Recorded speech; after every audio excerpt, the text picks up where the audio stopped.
Sicha for Parshas Kedoshim is in Chelik Aleph, the first volume of Likutei Sichos. The first three commandments in the Parsha of Kedoshim are Kedoshim Tihiyu, you should be holy. Number two, Ish Imei V'Aviv Tiro, every man must fear his mother and his father. And number three, observe the Shabbos. Observe my Shabbos, God says. And in Torah, since everything is perfect, we must assume that there is a connection between these three things when they are stated together in a sequence in the Torah. Kedusha means separation. As it says in the end of the Parsha, it says, V'hiyisam li kedoshim, you will be to me a holy nation, va'avdil eschem min ha'amim, and you will be separated from the other nations, which means that Jews have to be different from other nations.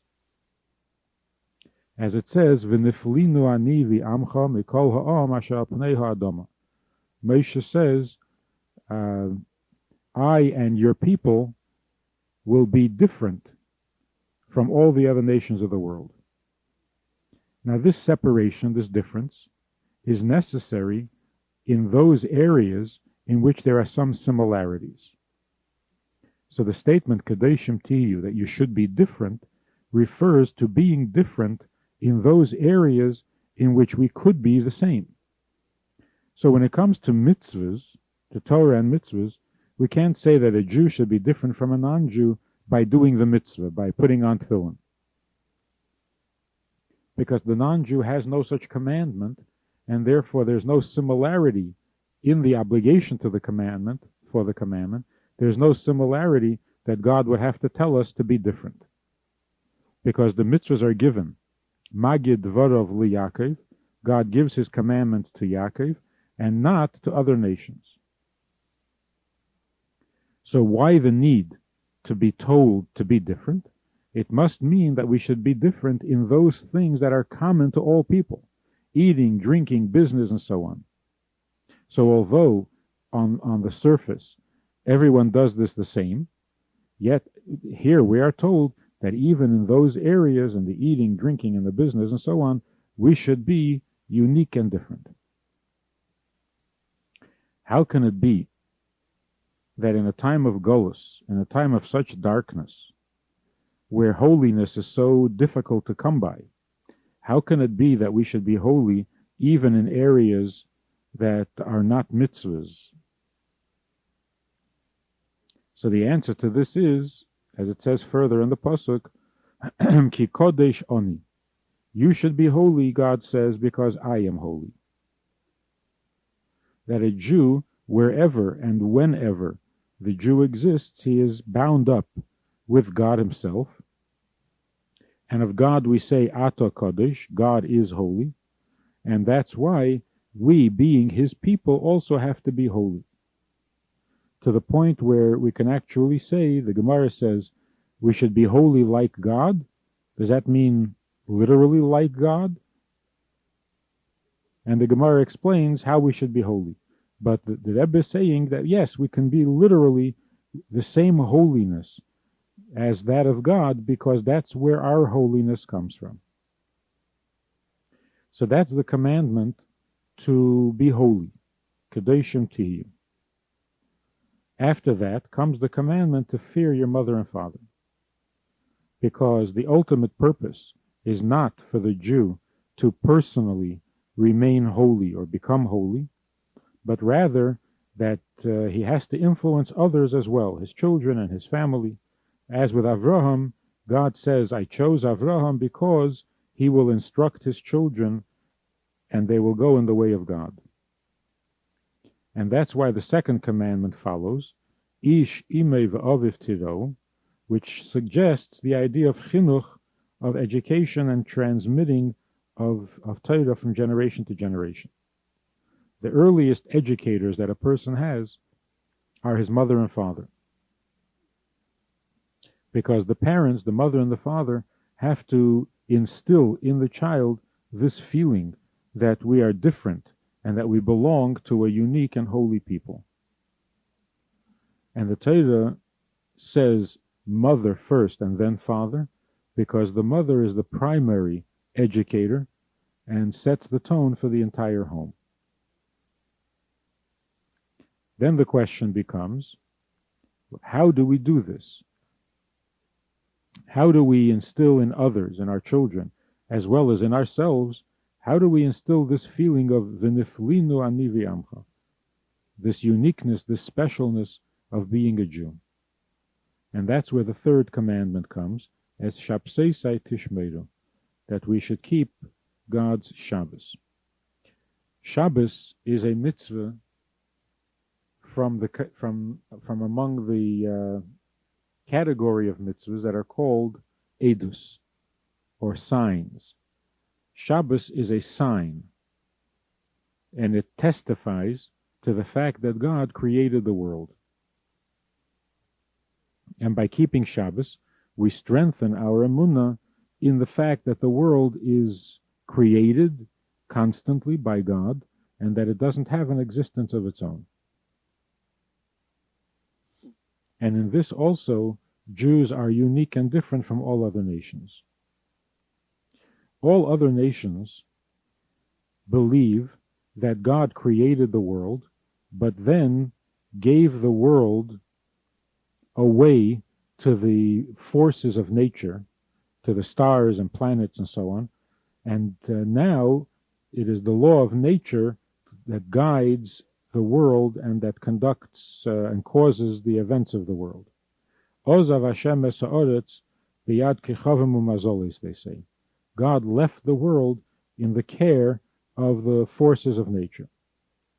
But Jews, through their emunah, remain connected directly to God, bypassing the laws of nature. And Jews don't take the laws of nature too seriously, and are not intimidated by the laws of nature, as are other nations. And that is the difference between Shabbos and weekdays, Shabbos and the 6 days of the week, in that concerning the 6 days of the week, in the creation of the world, the Torah mentions 32 times God's name, the name Elohim, which refers to God in nature. And that's why the numerical equivalent of Elohim is the word Hateva, the nature. But Shabbos is Shabbos LaHashem, not L'Elohim, but Shabbos LaHashem.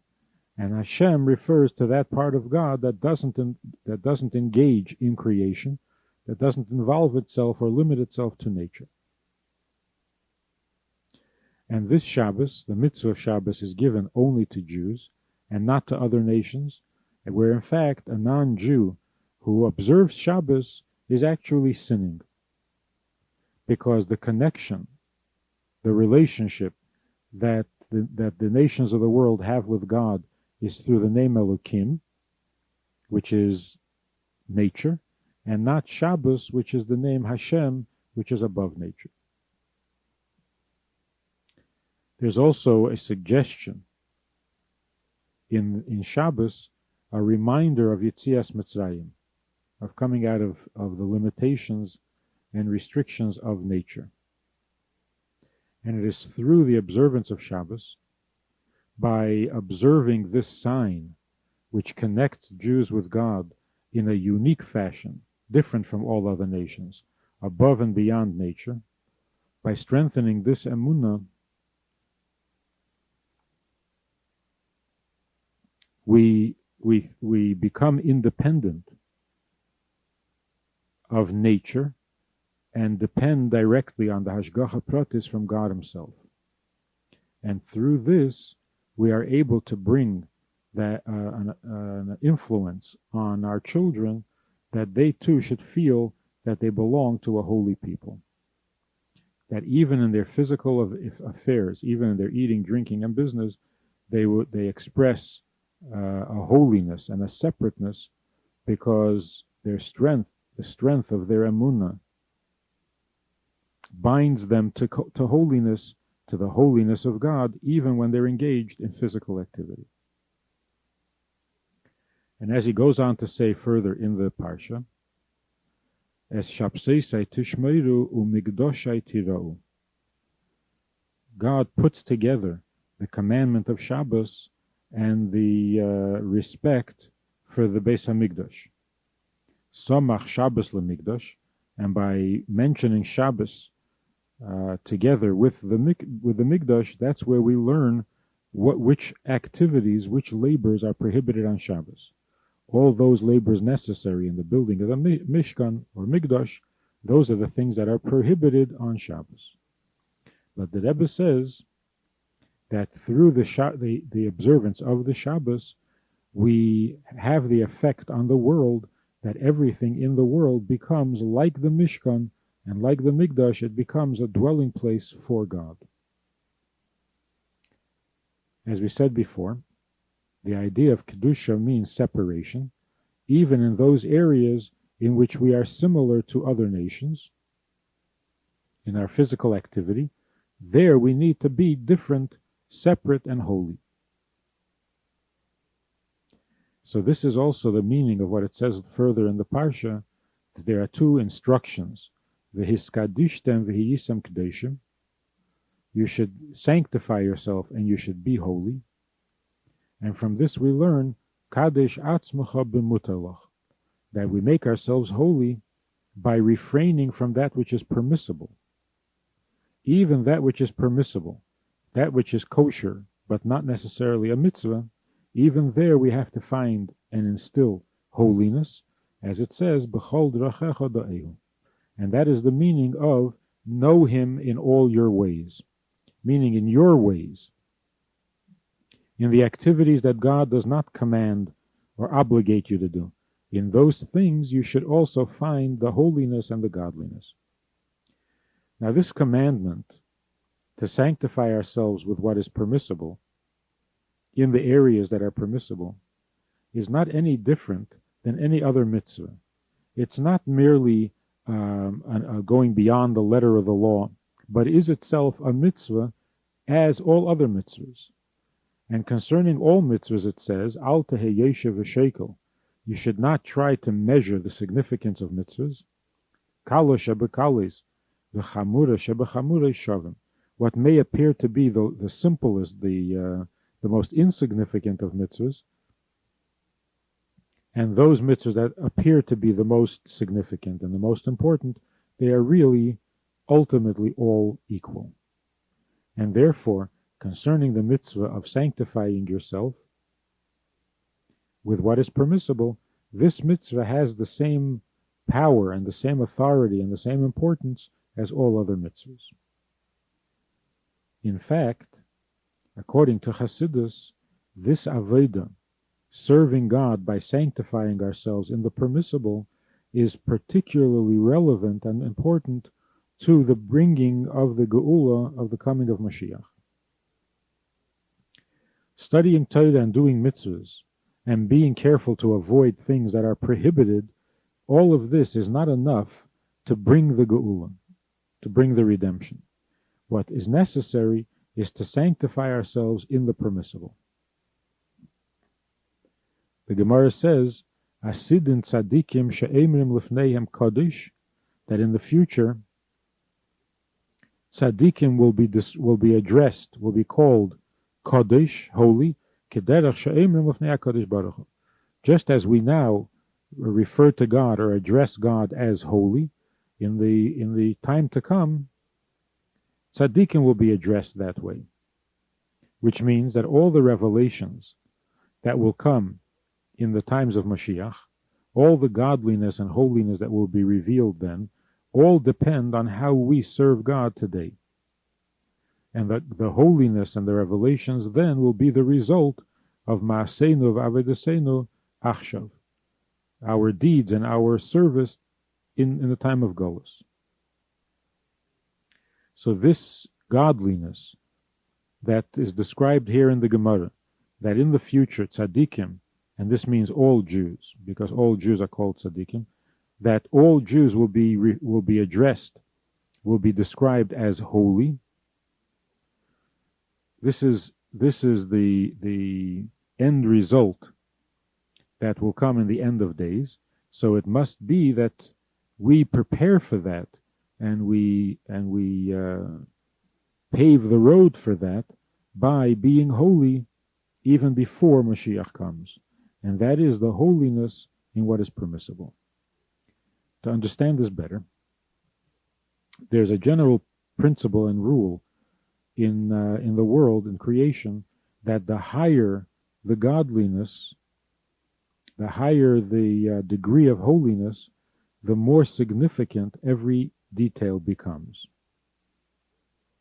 As it says, Usvivav nishara ma'ed, that those around God are measured very strictly, are judged very, very strictly. That even a single hair that is out of place or that is wrong for a tzaddik is a great violation. Because the holier you are, the more the detail counts.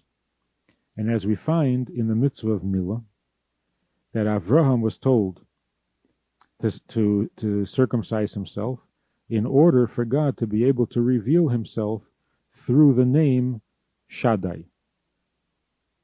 But then by Matan Torah, when God says, until now I have revealed only my name Shaddai, but now I'm going to reveal my name Hashem. And for this, you need a preparation, and that is to circumcise again all those who were born in Egypt. And this refers to a removal of an even more subtle evil, a more thorough circumcision, in order to be able to receive a higher godliness. And so it is before the coming of Mashiach. It says that God will remove the uncircumcised heart, which is the most subtle of unholinesses, in order to be able to receive the godliness that will be revealed with the coming of Mashiach, which is even higher than that which was revealed at the giving of the Torah. So generally speaking, the revelation that will come with the coming of Mashiach is the revelation of God himself. And this is the idea of making a dwelling place for God.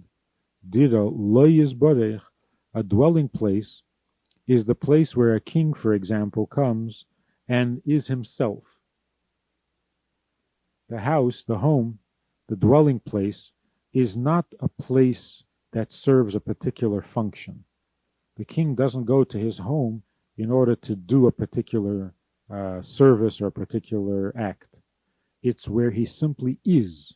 That is his place. In the palace, there are rooms for every occasion. This is where he greets guests, and this is where he passes laws, and this is where he meets with his ministers, and so on. So each room has a function, serves a function. But a home is not for any particular function.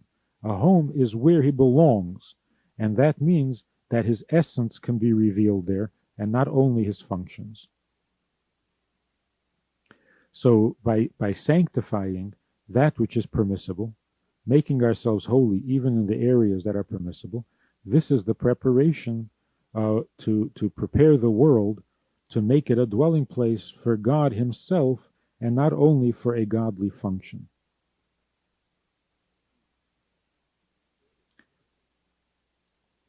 So when we do this, in order to bring about this dwelling place for God, then the service and the person who's doing the service have to be in such a way that they refer or that they address the essence of God. And that is accomplished, as we'll explain later, by sanctifying yourself in the permissible. Because if you're doing a mitzvah, if you're fulfilling a commandment, then it is a particular function. Whereas if you sanctify yourself in areas that are not commandments, then it is yourself. It is the essence that is being sanctified, which reflects the essence of God being comfortable in this world, a dwelling place for God. What is accomplished by sanctifying yourself in the permissible, what is accomplished in the person who is doing this avodah, is as follows. In keeping mitzvahs, in observing Torah and mitzvahs, it is possible that a person studies the Torah and observes the commandment, and yet he himself remains something separate and distinct from the mitzvah. It's just that God commands and, in a sense, forces the person to comply with God's will, but the person's will remains different and separate from God. In such a case, in such an instance, the effect of the mitzvah is only on that part of the soul that performs the mitzvah. In other words, the function of the soul. But when a person sanctifies himself, even in that which is permissible, in his own affairs, in his own activities, even there he behaves in a holy fashion. This means that even his own affairs he doesn't own. He doesn't claim them as his own. He knows that even in these things he has to abide by the dictates of holiness and not by his own dictates. And so this reaches his very essence of his neshama, the essence of who he is. And that is also the meaning of "you shall be holy." Just as the Mechilta says on the pasuk "V'hisam li segula," you will be chosen. So the Mechilta says, what does it mean to be chosen? It means "Shatiyu knuyim li," you will belong to me. And that means that you will devote yourself to the study of Torah and not to worldly affairs. So in this way, when a person devotes even his worldly affairs to the service of God, and even there finds the holiness or introduces holiness, even that which is permissible becomes holy, then he belongs to God completely. His entire existence is one of godliness. And by serving God with his essence, with his very being, with who he is, this elicits from God also a response from God's essence. And that is the meaning of the Gemara mentioned before, that in the future tzaddikim will be referred to with the word Kodesh, just as God is referred to with the word Kodesh.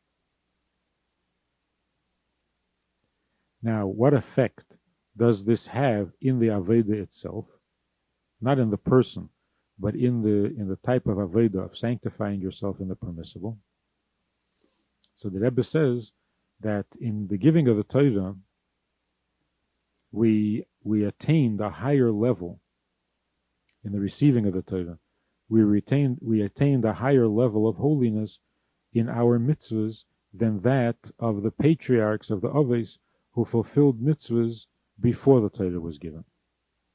Because they fulfilled mitzvahs in the spiritual, and after the giving of the Torah, we were able to fulfill mitzvahs and serve God in the physical.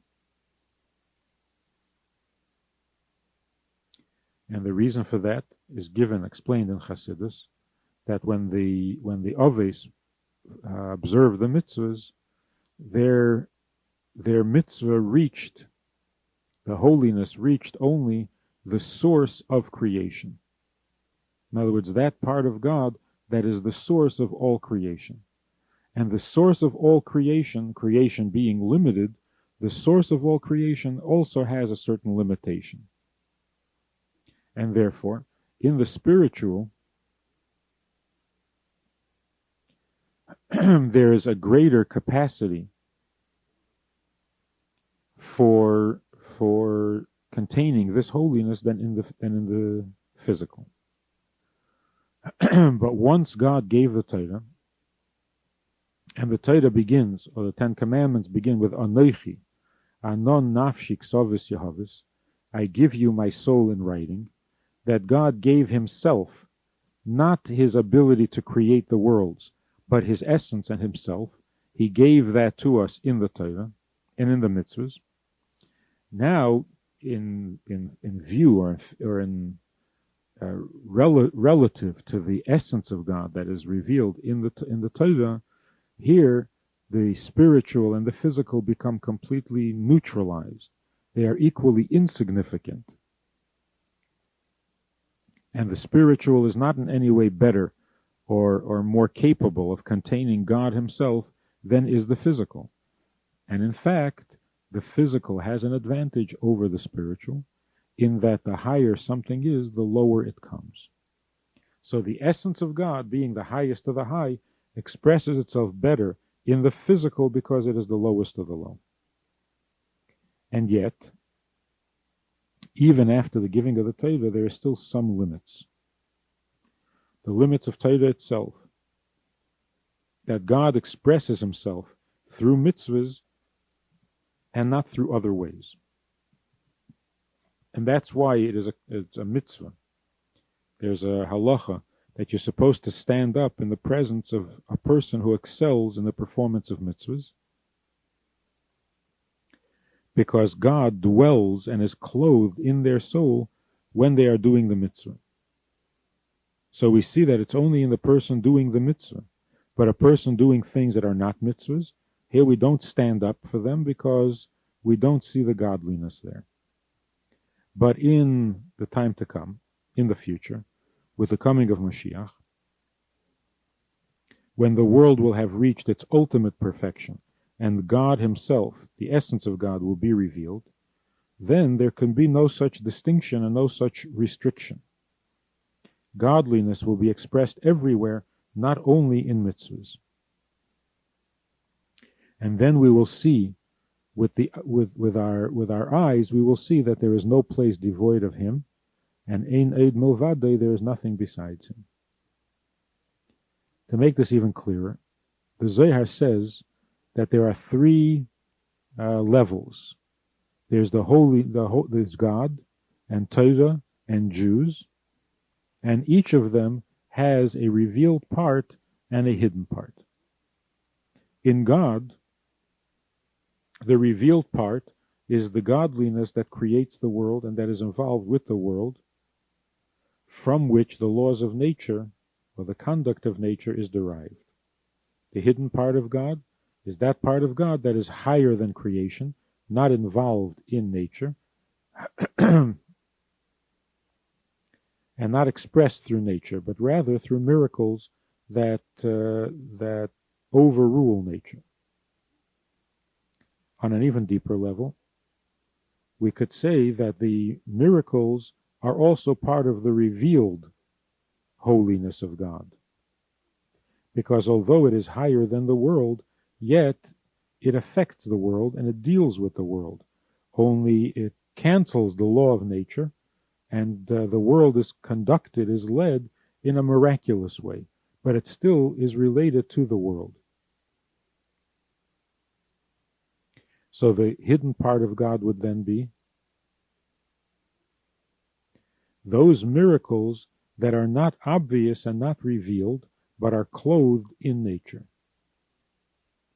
And that's when we say about the time of Golus, Ein Bal Hanes Makir B'Nisei, that the person for whom God performs a miracle does not even recognize his miracle.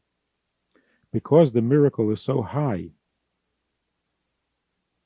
so much higher than the world, that it doesn't even interfere with the conduct of the world. And this is what is meant in the pasuk that says Eisa neflois levade,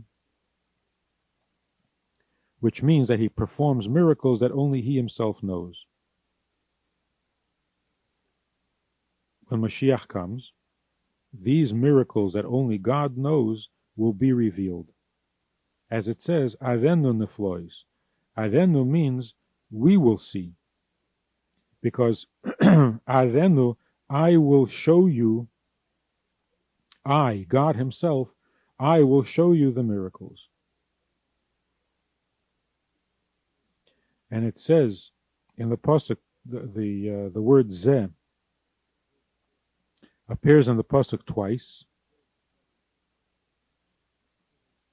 and it's referring to the time to come. It is referring to the coming of Mashiach, because by Kriyas Yamsuf, by the splitting of the sea, it only says Zeh once. It says Zeh Keli V'Anvehu. So the Jews only said Zeh once, because the miracles that interrupt nature, like the splitting of the sea, is not the highest revelation, but has its own restrictions and its own limits.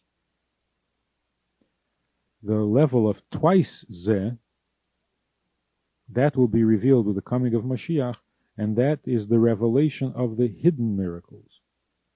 And so it is also now that the revelation of godliness, which came after Matan Torah, that expresses itself in the study of Torah and in the mitzvahs, but not in the world itself, not in the permissible worldly affairs.